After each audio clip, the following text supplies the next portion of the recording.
Students, today we are going to revise chapter number 12 of Companies Act. Chapter number 12 जिसके अंदर board की दो चीजें हम पढ़ेंगे. मीटिंग्स ऑफ बोर्ड, इसे मैं कहता हूं पार्ट वन में हम पढ़ेंगे meetings of board and part 2 में हम पढ़ेंगे बोर्ड की powers. Meeting of board and its powers and this chapter is from section 173 से 195. वो अलग बात है, दो सेक्शन यहां से ओमिट कर दिए गए हैं, 194 एंड 195 सरकार ने ओमिट किया है अमेंडमेंट एक्ट से. और रेड विद हम ये चैप्टर पढ़ते हैं with the companies meeting of board and it's power rules 2014. And साथ में देखिए एक चीज और आप लेके चलिए, साथ में हम इसके साथ देखते हैं secretarial standard number 1, SS1, secretarial standard number 1 issued by ICSI. तो देखिए सबसे पहला हमारा सेक्शन 173. तो हम इसमें पढ़ने जा रहे हैं बोर्ड मीटिंग्स. पहली बात, दरअसल जो पहला पार्ट है, जैसे मैंने कहा मीटिंग्स ऑफ बोर्ड, इसे समझ लीजिए. पहले पार्ट में हम पढ़ेंगे सेक्शन 173 से 178, जिसमें से 173 में क्या आता है, मीटिंग से रिलेटेड है. भैया मीटिंग कब करनी है, कितनी करनी है, कैसे नोटिस होगा, वगैरह वगैरह. 174 में है मीटिंग में कितने लोग आने चाहिए, जिसे हम कहते हैं कॉरम. और 175 में क्या घर बैठे रेजोल्यूशन पास हो सकता है, जिसे हम कहते हैं RBC, resolution by circulation. And then committees आता है अगला हिस्सा. तो ये डायरेक्टर्स की कमेटी बनाई जाती है, जिसमें हम 177 में पढ़ते हैं ऑडिट कमेटी एंड 178 में पढ़ते हैं हम nomination remuneration committee and stake holder relationship committee. बीच में एक सेक्शन रह जाता है 176. दरअसल इसको सही पढ़ना, ये है हार्मोनियस कंस्ट्रक्शन विद सेक्शन 196 के साथ पढ़ें, ज्यादा ढंग से आपको समझ में आएगा. आइए अब हम बात करते हैं सेक्शन नंबर 173 की. Section 173 board meetings, read with rule number 3, read with secretarial standard number 1. तो सब सेक्शन 1 कहता है पहली बोर्ड मीटिंग आपने करनी है कंपनी बनने के, इनकॉर्पोरेशन के 30 दिन के अंदर.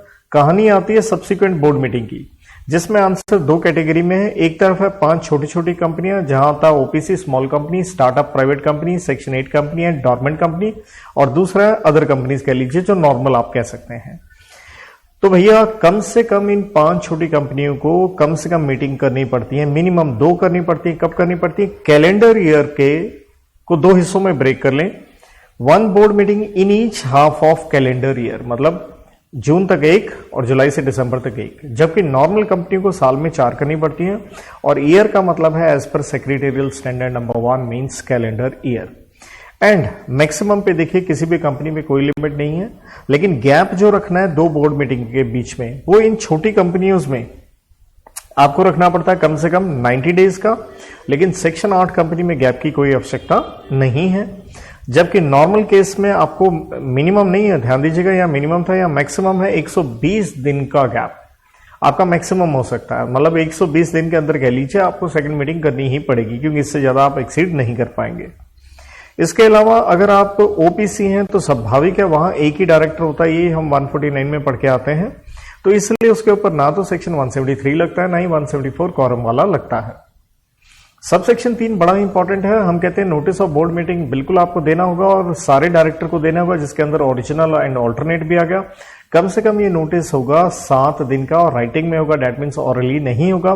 3 तरीके बताए गए हैं. एक है हैंड डिलीवरी, खुद दे आइए. दूसरा है पोस्ट में ये नहीं बताया गया कौन सी पोस्ट, राइट. तीसरा है इलेक्ट्रॉनिक मोड. लेकिन अर्जेंसी है तो शॉर्टर नोटिस दे सकते हैं, लेकिन उसके लिए कंडीशन है क्या कंपनी में इंडिपेंडेंट डायरेक्टर है या नहीं है. नहीं है तो बात ही खत्म होगी.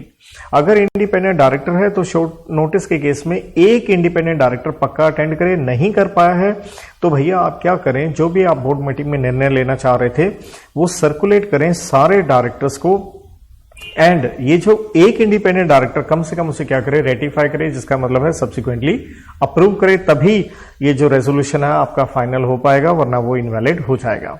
सब सेक्शन 4 अगेन बड़ा इंपॉर्टेंट है. अगर आपने नोटिस नहीं भेजा उसके ऊपर पेनल्टी किसकी, ऑफिसर कंसर्न की. और ये पेनल्टी फ्लैट है 25,000 रुपए की.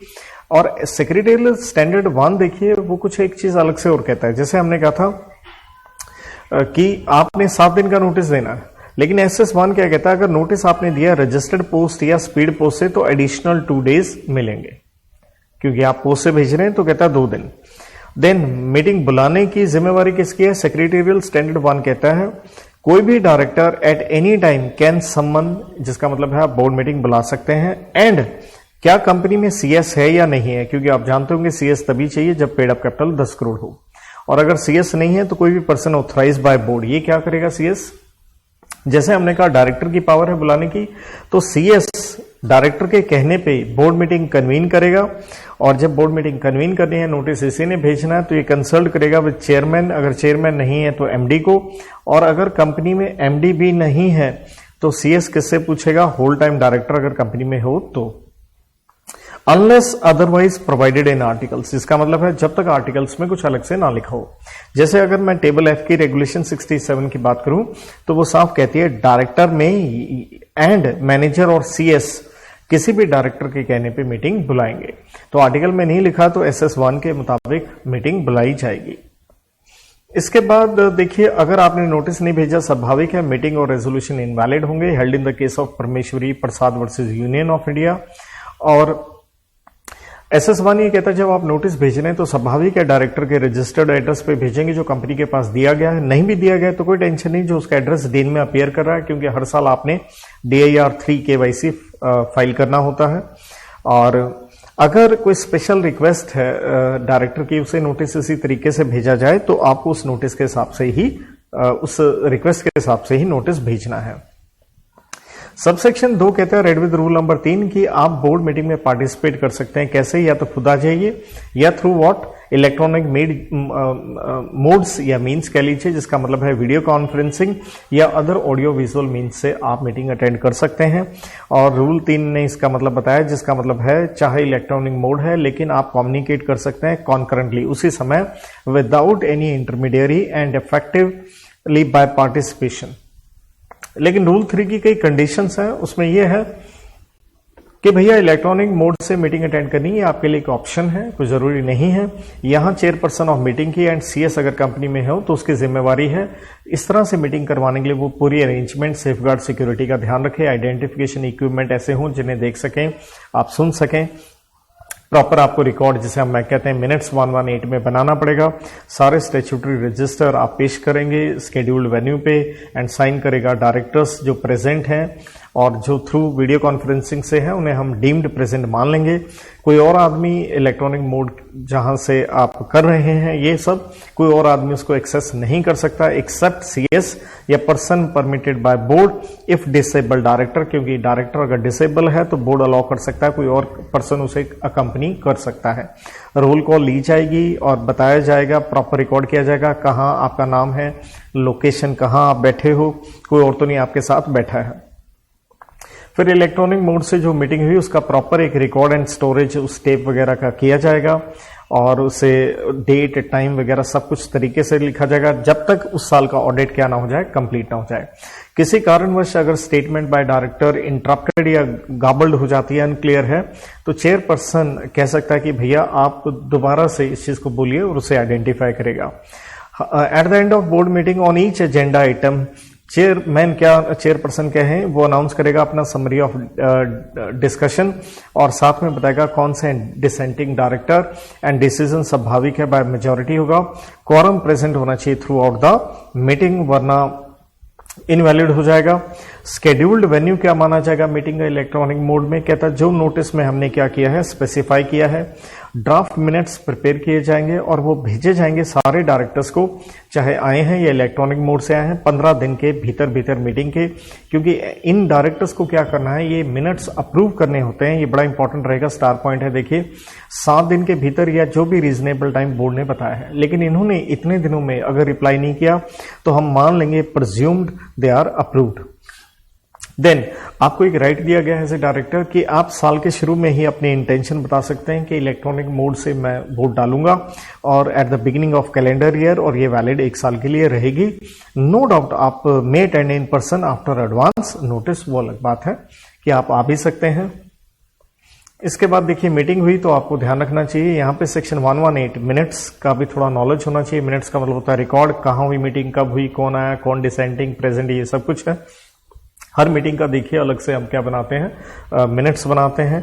एंट्री 30 दिन के अंदर करनी होती है। सेक्रेटेरियल स्टैंडर्ड्स आपको एसएस का कंप्लायंस करना होता है। साइन किया जाता है हर पेज पे और लास्ट डेट पे पेज पे डेट भी डाली जाती है। ध्यान ये रखें, ये सेक्शन कॉमन है बोर्ड मीटिंग और जनरल मीटिंग दोनों के लिए। इसलिए बोर्ड मीटिंग है तो साइन कौन करेगा मिनट बुक को? उस मीटिंग का चेयरमैन या नेक्स्ट मीटिंग का चेयरमैन। लेकिन अगर ये जनरल मीटिंग होती है तो आंसर चेंज हो जाता है, चेयरमैन उस मीटिंग का, लेकिन अगर वो उसकी डेथ या इनेबिलिटी है तो कोई भी डायरेक्टर ऑथराइज बाय बोर्ड। अगला इसमें इंपॉर्टेंट पॉइंट आता है मिनट बुक से रिलेटेड, चेयरमैन की पावर है इंक्लूड या एक्सक्लूड करने की। वो एक्सक्लूड कब करेगा? Dance India dance. D for detrimental information है, आई से रेलिवेंट है, डी से डेफामेटरी है। और SS2 ये कहता है secretarial standard number 2, minute book को आप लूज लीफ में रख सकते हैं, लेकिन 3 साल में कम से कम एक बार आपने उसे क्या करना है, एटलीस्ट वंस इन 3 years उसे आपने बाउंड करना है। सेक्शन नंबर 174 आता है बेटा कॉरम फॉर बोर्ड मीटिंग के ऊपर, कि भैया कॉरम का मतलब है कम से कम कितने लोग मीटिंग में प्रेजेंट हो। देखिए जब हम कॉरम को देखेंगे तो हमें इंक्लूड किसे किसे करना है, पहली बात तो हम ये देखेंगे।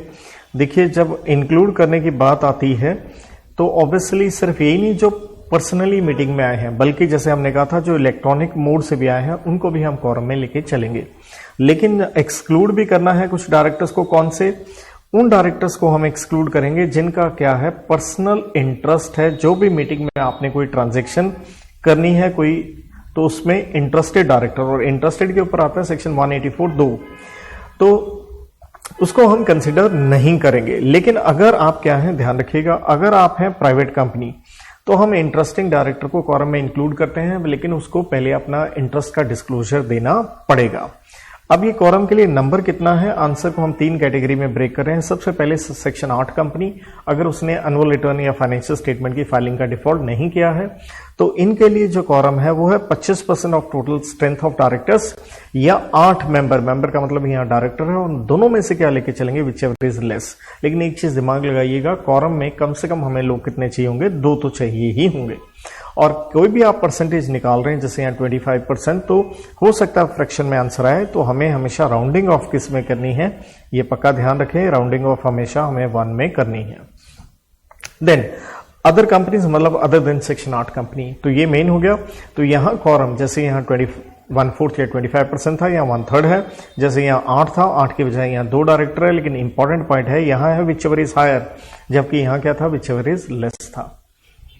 अगर इंटरेस्टेड डायरेक्टर कम से कम 2/3 हो तो हमें कॉरम क्या होगा, जितने नॉन इंटरेस्टेड डायरेक्टर हैं, राइट, और या यूं कह लीजिए कम से कम 2 नॉन इंटरेस्टेड डायरेक्टर कम से कम होने ही चाहिए, विच एवर इज हायर, मतलब कम से कम 2 नॉन इंटरेस्टेड डायरेक्टर जरूर बोर्ड मीटिंग में प्रेजेंट हो। तो अगर कॉरम कम हो रहा है, राइट, डायरेक्टर मतलब इंटरेस्टेड ही ज्यादा है, इन दैट सिनारियो अब डायरेक्टर बोर्ड मीटिंग नहीं बुला पाएंगे, उन्हें कार्य क्या करना होगा, नॉन इंटरेस्टेड डायरेक्टर बढ़ाने होंगे। इसलिए या तो वो 161 में अपनी पावर एक्सरसाइज करते हुए बढ़ाएं, या वो जनरल मीटिंग कॉल करें ताकि मेंबर्स और डायरेक्टर को अपॉइंट करें। देन मान लीजिए डायरेक्टर्स तो हैं, मीटिंग में आए नहीं, जिसे हम कहते हैं वांट ऑफ कॉरम, तो भैया इन दैट सिचुएशन क्या होगा, कहते हैं जब तक आर्टिकल्स कुछ और ना कहें board meeting automatically stands adjourned, कहां, next week, same day time place. लेकिन अगर वो दिन नेशनल हॉलीडे है, जिसका मतलब है सेंट्रल गवर्नमेंट उसे बताएगी, और ध्यान रखिएगा संडे कोई नेशनल हॉलीडे नहीं होता, देन सक्सीडिंग डे, अगला दिन जो नेशनल हॉलीडे ना हो। देन बोर्ड मीटिंग से रिलेटेड ही कुछ इश्यूज पे और ध्यान दीजिएगा, जैसे यहां मैंने लिख के दिया सेक्रेटेरियल स्टैंडर्ड 1। वेन्यू जिसे हम कहते हैं, प्लेस, कोई भी प्लेस हो सकता है, बोर्ड मीटिंग के नोटिस में बताया जाएगा, चाहे वो रजिस्टर्ड ऑफिस है या नहीं है। और जैसे मैंने इलेक्ट्रॉनिक मोड से बताया था कि भैया यहां से ध्यान में क्या रखें, वो ये रखना है, recordings deemed to be made at such place, कि जहां पे आप जो भी अपना इक्विपमेंट वगैरह लेके बैठे हैं उसी को हम लेके चलते हैं।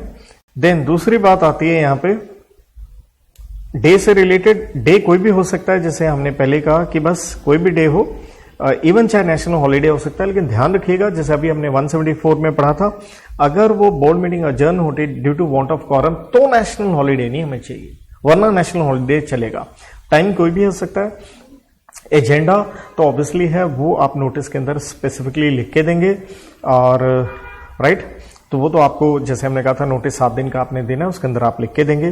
देन चेयरमैन के बारे में बात करें तो chairman of company he chairman of board होगा और अगर कंपनी का कोई चेयरमैन नहीं है डायरेक्टर्स अपने आप में से एक का चुनाव करेंगे, चेयरमैन ही बोर्ड मीटिंग को कंडक्ट करेगा। अगर चेयरमैन इलेक्टेड नहीं है या अनेबल है तो डायरेक्टर्स जो मीटिंग में आए हैं वही अपने आप में से किसी एक को इलेक्ट कर लेंगे unless articles provide otherwise. Chairman का एक प्रिविलेज है as per regulation 68 of table F, अगर इक्वालिटी ऑफ वोट्स हो जाती हैं तो चेयरमैन को कास्टिंग वोट का हक रहेगा, क्योंकि पता ये होना चाहिए बोर्ड रेजोल्यूशन पास होता है मेजॉरिटी वोट्स इन फेवर।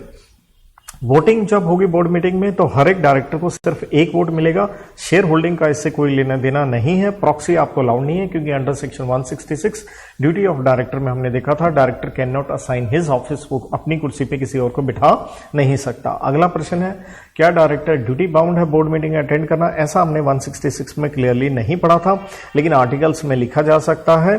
लेकिन देखिए अगर आपकी कंटिन्यूस एब्सेंस रहती है, जैसे हम 167 में पढ़ के आते हैं कि आप 12 महीने तक एब्सेंट रहे हैं तो आपको कुर्सी छोड़नी पड़ेगी, इसलिए भैया आ जाओ जरूर। देन कमेटीज बनती हैं डायरेक्टर्स की रेगुलेशन 70 से 74 टेबल एफ। तो देखिए डायरेक्टर्स की जो कमेटी बनती है वो डायरेक्टर्स ही बोर्ड मीटिंग बुला करके उसके अंदर ये कमेटीज बनाते हैं। अब देखिए मैंडेटरी हैं कुछ कमेटीज, मैंडेटरी का मतलब हो गया आपको ये कमेटी बनानी ही पड़ेंगी और कुछ ऑप्शनल हो सकती हैं। जैसे 135 में आती है CSR कमेटी बनानी पड़ती है, 177 में ऑडिट कमेटी, 178 में NRC एंड SRC, या वाइंडिंग अप चैप्टर 20 में भी हम देखेंगे सेक्शन 277 में वाइंडिंग अप कमेटी और 287 में एडवाइजरी कमेटी। इसके अंदर सिर्फ डायरेक्टर होते हैं जिसको हम नाम मेंबर देते हैं और कमेटी की भी क्या होती है मीटिंग्स होती हैं। इसके लिए क्वारम क्या होगा उस पे सेक्शन नहीं अलग से जैसे 174 बोर्ड मीटिंग पे था, ये बोर्ड बताएगा। लेकिन ध्यान दीजिए लिस्टेड एंटिटी के लिए सेबी रेगुलेशंस का आपको कंप्लायंस करना पड़ेगा। डिसीजन स्वाभाविक है कमेटी के भी कब लिए जाएंगे, जो भी वो रेजोल्यूशन पास कर देंगे या आरबीसी के द्वारा वो कर सकते हैं। इसके अलावा किसी भी कार्य के लिए आपकी मर्जी है, आप अलग से कोई भी कमेटी बना सकते हैं, लेकिन ध्यान दीजिएगा इन सब चीजों पे अगर आप लिस्टेड एंटिटी हैं तो सेबी रेगुलेशंस लगेंगी, उसका भी हार्मोनियस कंस्ट्रक्शन हमें देखना पड़ता है। तो इसलिए जब आप एंड में रिवाइज करें तो उसके साथ थोड़ा सेबी एलओडीआर को जो मेन चीजें हैं कनेक्टिंग चीजें हैं कंपनीज एक्ट वाली उनके साथ, तो साथ में ही उन्हें आप रिवाइज करें। जिसके ऊपर मेरे सेबी रेगुलेशंस में कंबाइंड, जिसके अंदर मैं companies act plus SEBI regulations दोनों की रिवीजन इकट्ठी देता हूं, तो आप चाहे उन लेक्चर्स को सुन सकते हैं। अब आता है 175 रेजोल्यूशन बाय सर्कुलेशन, जिसका मतलब है अगर ये कब लगता है आरबीसी, अगर किसी सेक्शन में एक्सप्रेसली नहीं लिखा है कि ये पावर बोर्ड मीटिंग में एक्सरसाइज करेंगे, तो बिना बोर्ड मीटिंग करवाए आप रेजोल्यूशन बाय सर्कुलेशन से डिसीजन ले सकते हैं। क्योंकि नॉर्मली क्या है बोर्ड की पावर बोर्ड मीटिंग में होती है, लेकिन सेक्शन में नहीं लिखा, आप आरबीसी लगा सकते हैं।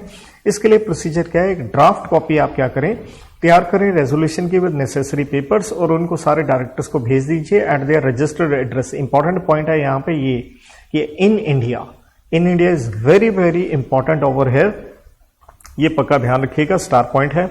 और अब आप ये नोटिस कैसे देंगे, यहां पे जो नोटिस बताने के तरीके हैं वो 4 दिए गए हैं, जबकि सेक्शन 173 में 3 थे। यह हैंड डिलीवरी है, पोस्ट है, इलेक्ट्रॉनिक मोड है और रूल 5 कहता है इलेक्ट्रॉनिक मोड का मतलब है ईमेल और फैक्स। यहां नया पॉइंट कौन सा आ गया, नया पॉइंट आ गया बेटा जी यहाँ पे कुरियर, जो कि 173 में सच नहीं था। अब आरबीसी अप्रूव कैसे होगा, सिंपल, जैसे बोर्ड रेजोल्यूशन अप्रूव होता है majority, that means more than 50% जो मेंबर्स है कमेटी के वो अप्रूव करेंगे जो इंटाइटल टू वोट है।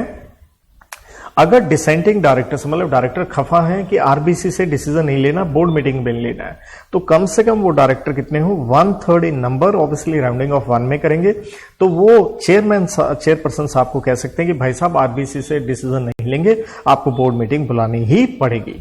अब आरबीसी से भी जो डिसीजन लिया देखिए वो भी मिनट बुक में इंसर्ट किया जाएगा, तो ये आपने पेस्ट करना है और नेक्स्ट बोर्ड मीटिंग के साथ आप इसे ऑथेंटिसिटी के लिए आप पेस्ट कर देंगे। SS1 कहता है, जैसे मैंने पहले बताया था, डेट ऑफ रेजोल्यूशन चाहे आरबीसी क्या मानी जाएगी, जो आपने लास्ट डेट असेंट और डिसेंट के लिए बताई है या जिस दिन 2/3 ऑफ मेंबर्स ने अपना असेंट दे दिया है, विच एवर इज अर्लियर, उसे हम लेके चलेंगे कि भैया ये रेजोल्यूशन पास हो गया है।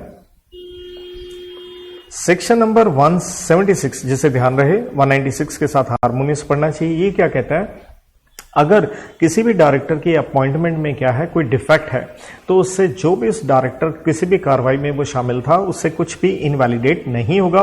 कहने का मतलब है कोई भी डिफेक्ट या डिस्क्वालिफिकेशन या termination in appointment of director subsequently बाद में अगर पता चलता है कंपनी के नोटिस में आता है तो सारे prior acts to remain unaffected, तो उस पर कोई फर्क नहीं पड़ेगा। हाँ, लेकिन जैसे आपको ये डीडीटी पता चली डायरेक्टर की, उसके बाद भी आप डायरेक्टर को डायरेक्टर बना के बैठे हो तो स्वाभाविक है वो डिसीजन क्या हो जाएंगे, इनवैलिड हो जाएंगे। Now we gonna talk about committees of board. तो देखिए ये चार्ट आपको नजर आ रहा है कमिटीज ऑफ बोर्ड। तो यहां पे हमारे दो सेक्शन आते हैं, सेक्शन नंबर 177 एंड 178। दो सेक्शन है जिनका आपको ध्यान रखना है। और लेकिन आंसर में आप देखिएगा एक कॉलम बेसिस का है, लेकिन कमेटीज आपको यहां पे चार दिखेंगी। जैसे 177 में ही ऑडिट कमेटी है, साथ में विजिल मैकेनिज्म एस्टेब्लिशमेंट आता है, एंड 178 में दो चीजें दिखती है हमें, एक एनआरसी नॉमिनेशन रेम्युनरेशन कमेटी, एक SRC stake holder relationship committee. और बड़ी बात है, ध्यान रखिएगा सेबी रेगुलेशंस जो लिस्टेड एंटिटी के ऊपर लगती हैं उसके साथ इसको भी देखना चाहिए, राइट। तो इसलिए वो मेरे सेबी रेगुलेशन वाले लेक्चर में या रिवीजन वीडियो में उसके साथ मैं कंपनीज एक्ट का भी साथ में कंपैरेटिव लेके चलता हूं, चाहे आप उसको रेफर कर सकते हैं, वो आपने देखना है। यहां purely I am gonna confine या restrict myself only to the companies act. तो देखिए जैसे मैंने कहा चार कमिटीज की बात करेंगे, थोड़ा बड़ा करके देखते हैं। तो ऑडिट कमेटी सेक्शन 177 में है, रेड विद रूल नंबर 8 है। अब ऑडिट कमेटी कौन सी कंपनियों को रखनी जरूरी है? The answer is very simple. जो चैप्टर 11 में हमने इंडिपेंडेंट डायरेक्टर के ऊपर सेक्शन पढ़ा था 149 sub section 4 read with rule number 4, same वही सेक्शन वही रूल सेफ साफ आंसर कहता है ऑडिट कमेटी हो एनआरसी हो उनका आंसर सेम रहेगा। तो जैसे हमने वहां पढ़ा था ये लिस्टेड पब्लिक कंपनी पे लगता है, अनलिस्टेड पब्लिक कंपनी तीन में से कोई भी लिमिट लग जाए। पहली PUC 10 crore, number 2 turnover 100 crore, outstanding DDL दिल वाले दुल्हनिया ले जाएंगे, D for deposit, D for debenture, L for loan, यहां साइन देखिएगा मोर देन 50 करोड़, कोई भी लिमिट लगी आपको ऑडिट कमेटी बनानी ही पड़ेगी। सर हम इन लिमिट में फंस गए क्या, निकल नहीं सकते? देखिए अगर लगातार 3 साल फॉर 3 कॉन्सिक्यूटिव ईयर अगर इनमें से कोई भी लिमिट ना लगे तो फिर आपको ये ऑडिट कमेटी कह लो या इंडिपेंडेंट डायरेक्टर, क्योंकि सेम आंसर है, उसका कंप्लायंस करने की आवश्यकता नहीं है। अब एनआरसी में भी देख लीजिए आपको स्पष्ट यही आंसर दिखेगा, ये देखिए आपको same as audit committee. Number 2 non applicability में देखिएगा यही सेक्शन कहता है चाहे आप अनलिस्टेड पब्लिक कंपनी हैं, चाहे आप इन तीनों लिमिट में आ गए हैं, लेकिन ऑडिट कमेटी नहीं बनानी पड़ेगी। 3 पॉइंट हैं, या तो आप ज्वाइंट वेंचर हैं, या आप होली ओन्ड सब्सिडरी हैं, या डोरमेंट कंपनी है। यही आंसर आपको कॉपी पेस्ट देखिए सेम एनआरसी में भी दिखेगा, ये आ गया सेम एज ऑडिट कमेटी। लेकिन उसके अलावा सेक्शन 178 कहता है एनआरसी हमें नहीं चाहिए सेक्शन 8 कंपनी में जो चैरिटेबल पर्पज वाली कंपनी है, और गवर्नमेंट कंपनी में भी एनआरसी नहीं चाहिए, सिर्फ 2 पॉइंट के लिए चाहिए, except for the appointment of senior management and other employees.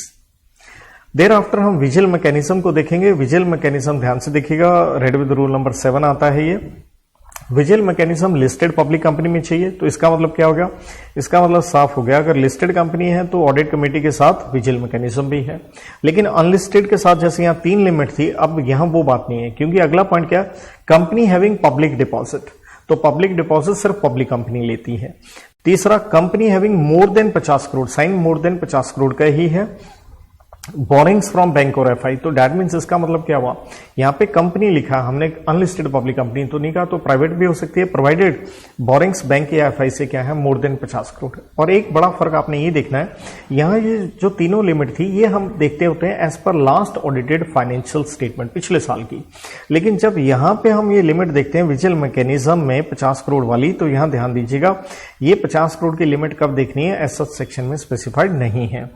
There after SRC कब बनानी पड़ती है, अगर मोर देन 1000 सिक्योरिटी होल्डर्स हैं, चाहे वो शेयर होल्डर को, डिबेंचर होल्डर को, डिपॉजिट होल्डर को, या कोई भी कहो, और ये मोर देन 1000 कब होने चाहिए, eight any time during what financial year.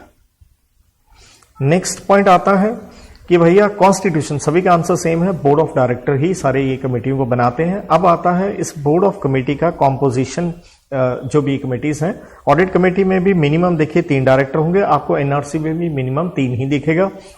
लेकिन कहता उसमें से जो इंडिपेंडेंट डायरेक्टर है उनकी क्या होनी चाहिए, उनकी होनी चाहिए मेजॉरिटी, राइट, मतलब मोर देन 50% इंडिपेंडेंट डायरेक्टर होने चाहिए, एक्सेप्ट फॉर सेक्शन 8 कंपनी, क्योंकि हमने 149 में भी देखा था वहां पे इंडिपेंडेंट डायरेक्टर नहीं चाहिए होती है।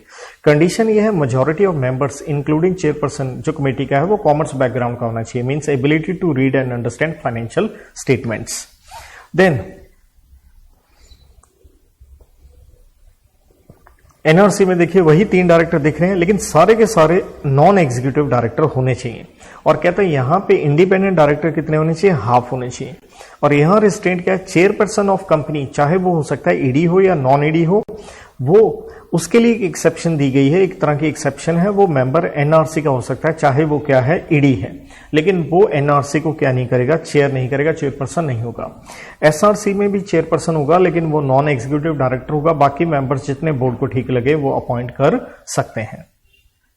नाउ डिस्क्लोजर इन सब के लिए कॉमन आंसर आप लेके चल सकते हैं। डायरेक्टर्स को अपनी रिपोर्ट बनानी पड़ती है 134 में, तो उसमें आप कॉम्पोजिशन वगैरह XYZ सारी चीजें से रिलेटेड बोर्ड रिपोर्ट में आप लिखते हैं। अब आते हैं हम ऑडिट कमेटी के फंक्शंस क्या हैं, जहां एक कोड की हम करेंगे जो यहां आपको नजर आ रही है, राम से ईवीएम। तो इस तरह से यहां पे ये 8 पॉइंट है। 8 से क्या है, पहली बात तो ये समझ लीजिए ऑडिट कमेटी काम करेगी in accordance with return terms of reference, जो बोर्ड ने उन्हें कहा है लिख के, विच शेल इंक्लूड, हाँ लेकिन ये काम तो पक्का है ही। 8 से क्या आ गया, ये रिकमेंड करेंगे ऑडिट कमेटी है, ऑब्वियसली ऑडिटर का क्या, उनकी अपॉइंटमेंट, उसकी remuneration, terms and conditions. A से ऑडिट कमेटी ही अप्रूव करेगा, RPT stands for related party transactions. M से ये मॉनिटर करेंगे नेचुरल किसको, ऑडिटर की परफॉर्मेंस को, उसकी इंडिपेंडेंस को, उसकी इफेक्टिवनेस को। एस से ये स्क्रूटनी करेंगे किसकी, 186 में हम पढ़ते हैं LIG, inter corporate loan investment guarantee. E से ये एग्जामिन करेंगे financial statement and audit report thereon. EVM, E से इवैल्यूएट करेंगे internal financial control system and risk management system. और वी से ये वैल्यूएशन ऑफ अंडरटेकिंग या एसेट्स। और एम से मॉनिटर करेंगे एंड यूज ऑफ फंड्स, जो आपने पब्लिक ऑफर से, प्रोस्पेक्टस से पैसा उठाया था। यहां पे ऑडिटर एंड की मैनेजरियल पर्सोनल का एक हक है, वो ऑडिट कमेटी में आ सकते हैं, उनको बोलने का हक है, लेकिन ध्यान दीजिएगा क्योंकि ऑडिटर है तो उसके ऑडिट रिपोर्ट पे बात हो रही है, लेकिन उसको कोई वोटिंग राइट इनको एज सच नहीं होता है। देन जैसे हमने यहां कहा था रिलेटेड पार्टी ट्रांजैक्शन से रिलेटेड अप्रूवल, इससे रिलेटेड काफी डिटेल है जो हम बाद में एक बार देखेंगे क्योंकि काफी बड़ा आंसर चला जाता है। देन ऑडिट कमेटी की पावर्स हैं, जहां फिर हम एक कोड की देख रहे हैं CID प्रूव, क्योंकि इन्वेस्टिगेशन की मेन पावर है। सी से ये क्या मांग सकते हैं, कमेंट्स मांग सकते हैं ऑडिटर के ऊपर कि भैया इंटरनल कंट्रोल सिस्टम कैसा है, ऑडिट का स्कोप, ऑब्जर्वेशन। आई से ये इन्वेस्टिगेट करेंगे ऑडिट जितने भी फंक्शंस जो हैं, जो भी ऊपर हमने पढ़े उससे रिलेटेड ये इन्वेस्टिगेशन कर सकते हैं।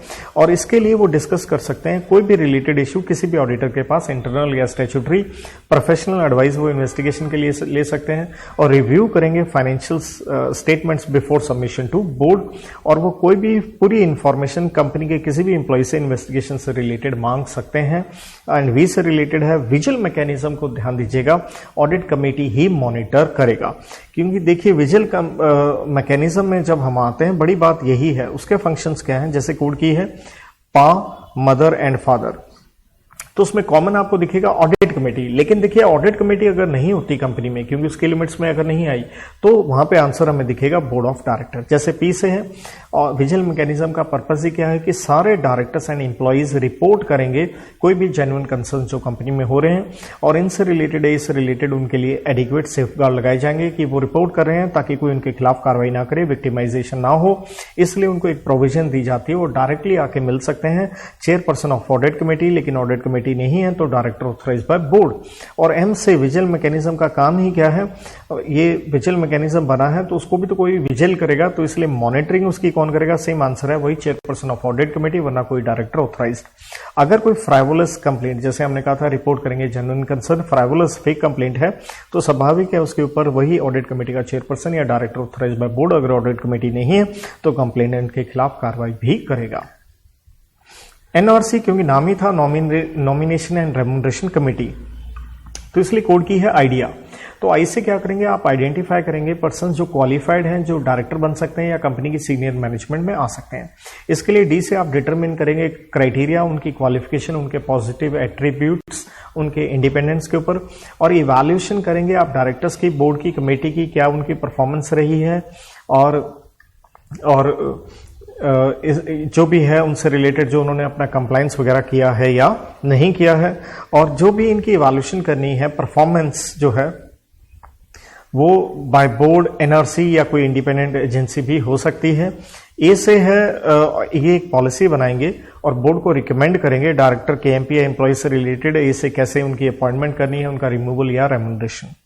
रेम्यूनरेशन पॉलिसी से रिलेटेड हम थोड़ा सा आंसर यहाँ डिफरेंट वे में भी देखते हैं कि अगर आप रेम्यूनरेशन पॉलिसी बना रहे हैं तो कुछ फैक्टर्स आप कंसीडर करेंगे, जहां कोड की है आरबीसी। आर से आप देखिए कि वो रीजनेबल हो ताकि एक अच्छी क्वालिटी के पर्सोनल को आप अट्रैक्ट, रिटेन कर सकें। बी से एक बेंचमार्क, एक स्टैंडर्ड एस्टैब्लिश कीजिए उनकी परफॉर्मेंस एंड रेम्यूनरेशन के बीच में। सी से रेम्यूनरेशन का कॉम्पोजिशन क्या होगा, दो भाग में हो जाएगा, फिक्स्ड एंड वेरिएबल इंसेंटिव्स। और सीनियर मैनेजमेंट का मतलब क्या है, कंपनी के वो पर्सोनल जो कोर मैनेजमेंट टीम में आते हैं लेकिन not directors excluding board, comprising all members of management one level, लेकिन वो एक लेवल बिलो होने चाहिए किसके, एग्जीक्यूटिव डायरेक्टर के, इंक्लूडिंग सारे क्या आएंगे, फंक्शनल हेड्स भी सीनियर मैनेजमेंट में आएंगे। देयर आफ्टर एसआरसी, देखिए एसआरसी को क्या करना है, स्टेक होल्डर रिलेशनशिप कमेटी है तो उन्हें ग्रीवेंसेस सारे स्टेक होल्डर के कंसीडर एंड रिजॉल्व करने हैं, लेकिन अगर गुड फेथ में अगर वो नहीं कर पाए हैं रिजॉल्व, तब भी उनके खिलाफ कोई कॉन्ट्रावेंशन या पेनल्टी नहीं लगेगी। एनआरसी और एसआरसी से रिलेटेड एक कॉमन पॉइंट ये भी है, दोनों का चेयरपर्सन जनरल मीटिंग अटेंड करेगा, खुद नहीं आ सकता है तो किसी और मेंबर को अपनी तरफ से भेज सकता है। इसके बाद 177 और 178 की पेनल्टी चारों से रिलेटेड सेम है। पेनल्टी 178 में बताई गई है लेकिन 177 के लिए भी है। कंपनी के ऊपर सीधा 5 लाख रुपए, ऑफिसर इन डिफॉल्ट के ऊपर सीधा 1 लाख रुपए का पेनल्टी लगाया जाएगा। अब आरपीटी से रिलेटेड जैसे हमने कहा ऑडिट कमेटी, तो उससे रिलेटेड देखिए इस सेक्शन में 4 प्रोविजन हैं फॉर रिलेटेड पार्टी ट्रांजैक्शन। सबसे पहले हम देखने जा रहे हैं provision P, provision number 1, audit committee क्या कर सकती है, ओमनीबस अप्रूवल आरपीटी का कर सकती है, और आरपीटी देखिए 188 में डिटेल में आएगा, तो ये आंसर वहां पे भी कॉपी पेस्ट जाएगा। ओमनीबस अप्रूवल से रिलेटेड यहां आता है रूल नंबर 6 से।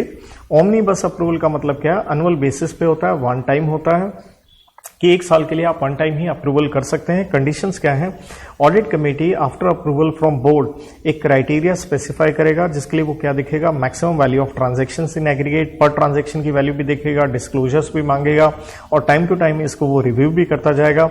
और एक लिस्ट प्रोहिबिटेड ट्रांजैक्शन की दी जा सकती है, भैया हम इसके लिए वन टाइम अप्रूवल नहीं देंगे, और अपना अप्रूवल देने के लिए वो कुछ फैक्टर्स भी कंसिडर करेगा, जैसे रेपिटेटिवनेस ऑफ ट्रांजैक्शन जो पास्ट या प्रेजेंट में हुई हो, जस्टिफिकेशन इसकी क्या है, क्या कंपनी के इंटरेस्ट में है या नहीं है, मेनली क्या देखना है। इसके लिए बताया जाएगा कि जो रिलेटेड पार्टी है उसका नाम, nature of transaction, duration, amount, या कोई इंडिकेटेड बेस प्राइस या करंट कॉन्ट्रैक्टेड प्राइस या कोई और इंफॉर्मेशन। देन सबसे इंपॉर्टेंट पॉइंट ये आता, अगर ये प्रोविजन इंपॉर्टेंट है, स्टार है, अगर related party transaction can't be foreseen, या जैसे हम कह रहे थे डिटेल्स मिलनी चाहिए, अनअवेलेबल है, तो ऑडिट कमेटी अप्रूव कर सकता है, बट मैक्सिमम वैल्यू ध्यान रखिएगा यहाँ पे पर ट्रांजैक्शन है वो 1 करोड़ से ज्यादा ना हो, मतलब सिंपली है साइन लगाएंगे हम 1 crore less than equal to, right, और ये 1 साल के लिए वैलिड होते हैं, उसके बाद आपको नेक्स्ट फ्रेश अप्रूवल लेनी पड़ेगी। हाँ, जैसे हमने कहा था प्रोहिबिटेड कुछ लिस्ट हो सकती है, जैसे selling and disposal of companies undertaking, ये अलाउड नहीं होगा ओमनीबस में। इसके बाद पहले हम देखेंगे प्रोविजन नंबर 3 देख रहे हैं, सेकंड बाद में देखते हैं। कहता अगर ट्रांजैक्शन 1 करोड़ रुपए तक की है, right, related party transaction 1 crore तक की है, किसने एंटर की है, कंपनी के डायरेक्टर या ऑफिसर ने, विदाउट ऑडिट कमेटी के अप्रूवल के, तो क्या होगा, कोई बात नहीं, आप बाद में अप्रूवल ले सकते हैं, जिसे हम कहते हैं पोस्ट अप्रूवल या रेटिफिकेशन, 1 महीने में एसी से आप ले सकते हैं। और अगर आप ऐसा नहीं करेंगे तो स्वाभाविक है ये वॉइडेबल हो जाएगी transaction at the option of audit committee, अगर ट्रांजैक्शन आपने की है with related party to any director या कोई और authorised by any other director. तो इन दैट सिचुएशन अगर वो वॉइडेबल कर दिया जाएगा तो जो भी डायरेक्टर कंसर्न है उसको जो भी लॉस हुआ है कंपनी को, उससे रिलेटेड इंडेमनिटी देनी पड़ेगी। देन प्रोविजन 2 कहती है अगर ट्रांजैक्शन क्या है अदर देन है रेफर्ड अंडर सेक्शन 188। देखिए 188 में आप क्या पढ़ते हैं, 188 में एक लिस्ट पढ़ते हैं रिलेटेड पार्टी ट्रांजैक्शंस की, जो 188 में हम देखेंगे। मतलब उसके अलावा जो वहां लिस्ट है उसके अलावा कोई और ट्रांजैक्शन है जो 188 में कवर नहीं है, और क्या किया एंड ऑडिट कमेटी ने अप्रूव नहीं किया, तो ये बोर्ड की रिकमेंडेशन के लिए उसको फॉरवर्ड कर देगी। प्रोविजन 4 कहती है non applicability of clause to transaction other than referred under section 188। तो कहता कोई टेंशन नहीं है, चाहे ये जैसे हम कह रहे थे बोर्ड को रेफर करेंगे ये वो, अगर ये ट्रांजैक्शन हुई है बिटवीन होल्डिंग कंपनी एंड वोस हो गया 100% सब्सिडरी आपकी, तो वो बाय डिफॉल्ट क्या है वन एंड सेम पर्सन ही है। तो इसके साथ हमारा ये कमिटीज तक यहाँ पे 178 समाप्त होता है। Thank you.